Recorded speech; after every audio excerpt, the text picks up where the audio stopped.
Praise the lord. మన ప్రభువైన యేసుక్రీస్తు నామములో మీకు అందరికీ వందనాలు, శుభములు. దేవుడు మరొక మాసములోనికి ఈ దినాన మనలందరినీ సజీవులుగా నడిపించినందుకు ప్రభుకి మహిమ కలుగునుగాక. ఈ దినానికై దేవుడు ఏర్పాటు చేయబడినటువంటి వాగ్దానము సామెతల గ్రంథము 3వ అధ్యాయము 33 వచనం. నీతిమంతుల నివాస స్థలమును ఆయన ఆశీర్వదించును. దేవుని వాక్యం తెలియజేస్తూ ఉంది, ఎవరైతే నీతిమంతులుగా ఉంటున్నారో వారి యొక్క నివాస స్థలమును దేవుడు ఆశీర్వదిస్తున్నాడు అని దేవుని వాక్యం తెలియజేస్తూ ఉంది.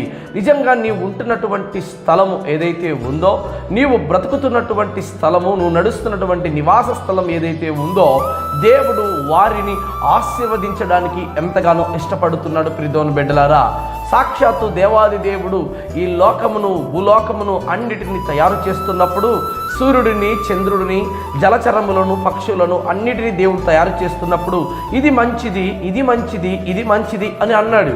కానీ ఆదికాండం 1వ అధ్యాయం 28 వచనంలో కేవలము దేవుని స్వరూపంలో తయారు చేయబడినటువంటి మనిషిని, దేవుని స్వరూపములో తయారు చేయబడినటువంటి ఆ మనిషిని మాత్రము దేవుడు మొట్టమొదటిగా ఆశీర్వదించెను.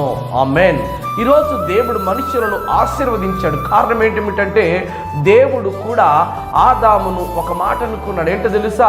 ఆదాము మనలో ఒకటి వంటి వాడు ఆయను అని అనుకున్నాడు.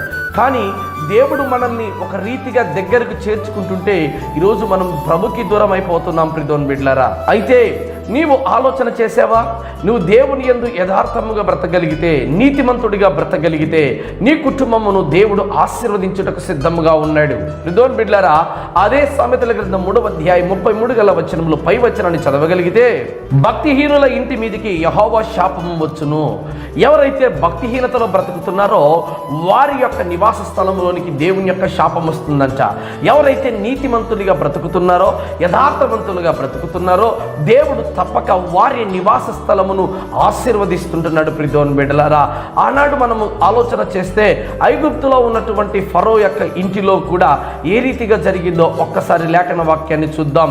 నిర్గమాకాండము 10వ అధ్యాయము 23 వచనం. 3 దినములు ఒకరినొకడు కనుగొనలేదు, ఎవడును తానున్న చోట నుండి లేవలేకపోయెను.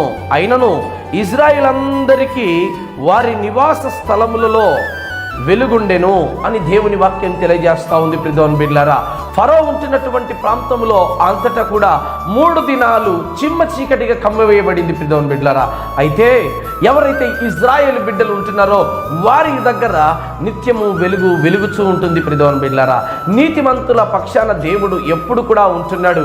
అందుకే నీతిమంతుల గుడారాలు దేవుడు వర్ధిల్లింప చేస్తుంటున్నాడు. భక్తిహీనుల గుడారాల మీదకి శాపం వస్తుంది, వారి ఇళ్ళు నిర్మూలమైపోతున్నాయి. కారణం ఏంటి?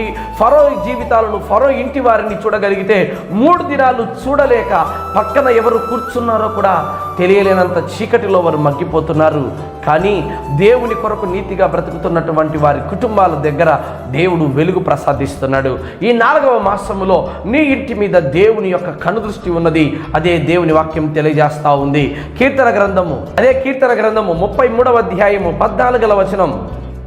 తానున్న నివాస స్థలములో నుండి భూలోక నివాసులందరి వైపు ఆయన చూచుచున్నాడు. అవును కదా ప్రియదేవుని బిడ్డలారా, భూలోకంలో ఉంటున్నటువంటి ప్రతి ఒక్క నివాస స్థలం మీద దేవుని కనుదృష్టి ఉంది.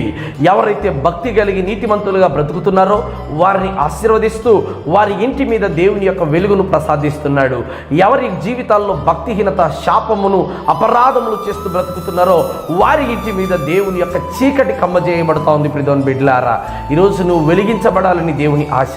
ఈ 4వ మాసం మొదటి దినాన దేవుడు నిన్ను, నీ కుటుంబాన్ని, నీ జీవితాన్ని దేవుడు వెలిగించునుగాక. ఆమేన్.